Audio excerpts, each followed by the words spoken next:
अस्सलाम वालेकुम। नदी प्रोग्राम है आज मुबारक के साथ। आज के प्रोग्राम में मैं आपको बताऊंगा कि ईद के बाद क्या होने वाला है। अभी सुप्रीम कोर्ट का कोई फैसला नहीं आया जब ये रिकॉर्डिंग हो रही है।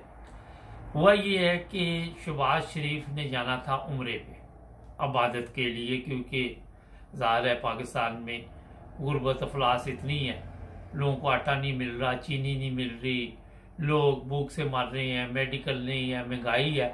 वजीर आज़म अपना लश्कर लेके तो वहाँ पे उम्रा करने जाना चाहते थे। वहाँ पे एक यहाँ से भी उनका बड़ा भाई गया हुआ है, और फिर वहाँ पे कोई ना कोई जब दो दिमाग इकट्ठे या तीन चार बैठने थे तो फिर इन्होंने सोचना था कि कौम का और किस तरह बेड़ा गर्क किया जाए।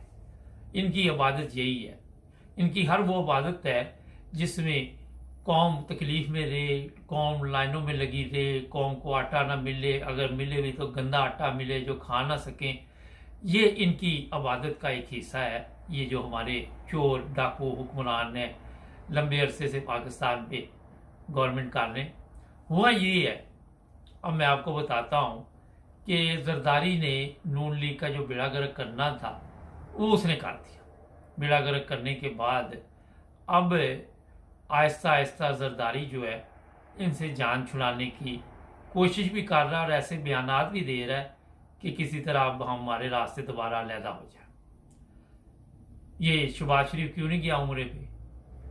एक और नया ड्रामा ईद के बाद शुरू होने वाला है। जी हाँ, 172 इसके पास वहाँ पे अक्सरियत नहीं है पार्लियामेंट में, और वहाँ से अनकरीब ये इतला मिल चुकी है ये शहबाज शरीफ को भी कि किसी वक्त भी आप फारिग हो सकते हैं।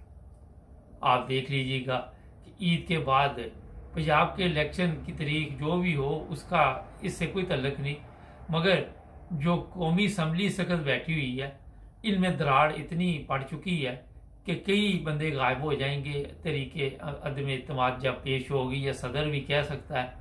और ये पता ईद के बाद खेलने की मुकम्मल तैयारी की जा चुकी। चीफ ऑफ आर्मी स्टाफ को बाकायदा तौर पर शहबाज शरीफ ने कहा है कि हमारी मदद करें, लेकिन चीफ ऑफ आर्मी स्टाफ के मतलब, क्योंकि जिस तरह बाजवे के मतलब सोशल मीडिया पे मुकम्मल तौर पर लोग बातें कर रहे हैं, और जिस तरह उसके ऊपर लान तान कर रहे हैं कि उसकी वजह से मुल्क में बड़ा नुकसान हुआ है, कौम का नुकसान हुआ है, बेकारी कौम और भी बेकारी बना दी गई है, और इसी वजह से कुछ मसाइल इनके आपस के हैं कि जो चीफ ऑफ आर्मी स्टाफ के ऊपर वाले 3-4 जनरल हैं वो तो उसके साथ हैं, मगर नीचे जो लोग हैं वो इत्तेफाक नहीं कर रहे। वो 12 दफ़ा चीफ ऑफ आर्मी स्टाफ को इस तरह तवज्जो दिला चुके हैं कि हम गलत जा रहे हैं, हम रॉन्ग जा रहे हैं, और ये रास्ता हमारे मुल्क के लिए ठीक नहीं, ये पाकिस्तान की सलामती के लिए ठीक नहीं। और चीफ ऑफ आर्मी स्टाफ को इस वक्त जो परेशानी बनी हुई है कि कोई ऐसा कदम उठाने की वजह से कोई फौज में गड़बड़ ना हो जाए, और वो शहबाज शरीफ से हाथ जो है उसने भी खींच लिया। फिर ये भी बताया गया कि उसको बताया कि आपके मुआहदे हुए थे नवाज शरीफ से, जब आपकी मंजूरी दी गई आप तो रिटायरमेंट पे जा रहे थे, लेकिन ये तो हमारी वजह से आप चीफ ऑफ आर्मी स्टाफ बने।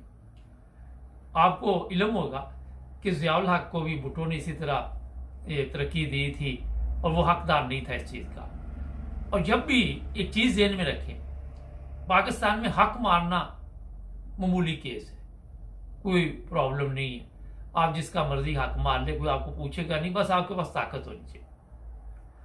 अगर पाकिस्तान में जो अदलिया है या जो हमारे ये जनरल हैं, इनको उसी तरह जो हकदार होता है उसको मौका दिया जाए, हो सकता है जो जा रहा है उससे कई हिस्से बेहतर अगला बंदा हो। मगर सोचा ये जाता है कि ये हमारे लिए बेहतर होना चाहिए।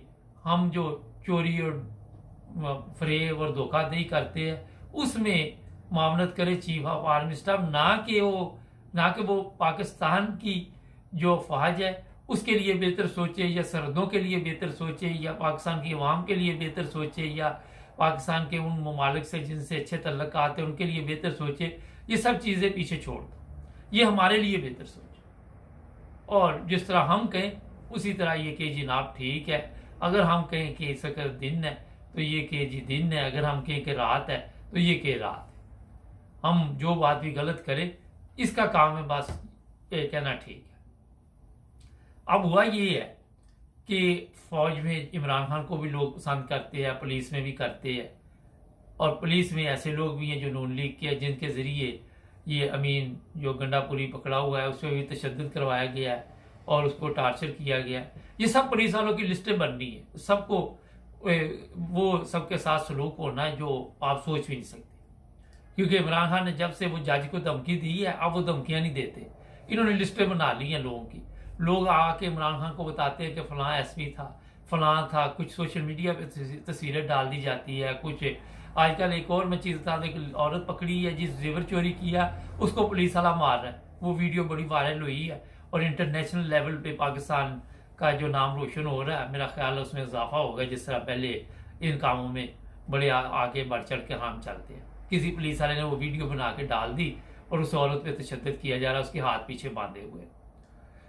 ये गरीब औरत है, उसने जेवर चोरी किया नहीं किया वाला मुझे नहीं पता, मगर जो तशद्दुद किया जा रहा है वो गैर इंसानी और गैर अखलाकी है, और वो एक मर्द तशद्दुद कर रहा है। एक पुलिस वाला जो मर्द है वो तशद्दुद कर रहा है उसके पुलिस वाले के ऊपर, और उस आईजी पंजाब है जो भी है उस पर लान तान डाल रही है। और शदीद इस वक्त मीडिया पे गुस्सा है, सोशल मीडिया पे। जो मैं बात बता रहा था कि जिन लोगों ने पीटीआई के लोगों के ऊपर तशद्दुद किया पुलिस वालों ने, वो अपनी तो खैर मना लें। और वो मेरा ख्याल है कि जैसे ही इनकी गवर्नमेंट जाएगी, ये जो टिश्यू की तरह इस्तेमाल किए थे पुलिस वाले, फिर उनकी कोकला चीज पाकि जुमेरात आई, वो वाला फिर काम होगा, दमादम मस्त के अंदर होगा। अब जनाब शहबाज शरीफ की गवर्नमेंट इस वक्त समझें कि बिल्कुल ऐसे ही है कि एक ही दिक्का और लगना, तो गवर्नमेंट वो पड़ी हुई है। आपने देखा राना सनाउल्ला और दूसरे तीसरे जो हैं ये घबराए हुए हैं, साद रफीक भी घबरा गया है, ख्वाजा आसफ भी घबरा गया है, क्योंकि इनको पता है कि जैसे ही यहाँ पे गवर्नमेंट तब्दील होनी, और जो वहाँ पे इस वक्त पंजाब में गवर्नमेंट बनी हुई है और खैबर पख्तूनख्वा में, वो भी ईद के बाद इतला ये मिली है कि जाने वाली हैं, उनकी भी छुट्टी होने वाली है, क्योंकि आइनी तौर पे उनके पास भी कोई इख्तियार नहीं होंगे। तो ये ईद के फौरन बाद अगले दिन कोई ऐसा काम डालेंगे जिससे मुल्क के हालात जो हैं वो मज़ीद ख़राब हो जाए। जरदारी ने कई जगह पे इनके साथ इख्तलाफात शुरू कर दिए हैं, जिसकी वजह से वो शहबाज शरीफ जो है वो आहिस्ता आहिस्ता अकेले होता जा रहा है। क्योंकि बिलावल हम समझाने गया, ये भी एक सोशल मीडिया पे तमाशा बना हुआ है, फजल रहमान को समझाने गया, फजल रहमान ने उसकी बात नहीं मानी, अब बिलावल उसको समझा रहा है। वो बिलावल से मेरा हाल 1 करोड़ दर्जे बड़ा हरामखोर है, आपको तो पता है। तो ये जो हरामखोरों का टोला है, ये एक ऐसे ही होता है जब आप कोई बिल्डिंग गिरने लगती है तो नीचे कोई वो आर्जी तौर पे कुछ लगा देती है, कोई थम छम या कोई ऐसे पिलर शिलर बना के लकड़ी के लगा देते हैं कि आर्जी तौर पे इसे खड़ा किया जाए। तो इसी तरह ये बाजे ने ये सब कुछ किया था, लेकिन अब शहबाज शरीफ साहब की हो रही है जी छुट्टी, ईद के बाद ये आप लिख लें। कोशिश ये कर रहे हैं कि इलेक्शन इन्होंने सराजुल हक के जरिए करवाया कि इलेक्शन जो है बड़ी ईद के बाद करवाए जाए। किसी तरह ये गाड़ी जो अगस्त तक खींचना चाहती है ताकि सदर की भी छुट्टी हो जाए और फिर इन पे एतबार नहीं किया जा सकता। आपको पता है 2 असम्बलियाँ इमरान खान ने इनके चक्कर में आके तोड़ी और फिर इन्होंने जो काम किया वो आप सबके सामने। इमरान खान ने पार्लियामेंट में जो इस्तीफे दिए थे वो भी इन्होंने रुकवाए हुए, फौरी तौर पर मंजूर कराए। ये मैं बता दूं कि अब इनके पास चीज़ कोई नहीं है फेंकने के लिए। अब जिल्लत और रसवाई जो कि इनके मुकद्दर में बन चुकी, इनको भी पता है कि हमारे पास कोई चीज़ नहीं है, सब पत्ते ख़त्म हो चुके हैं।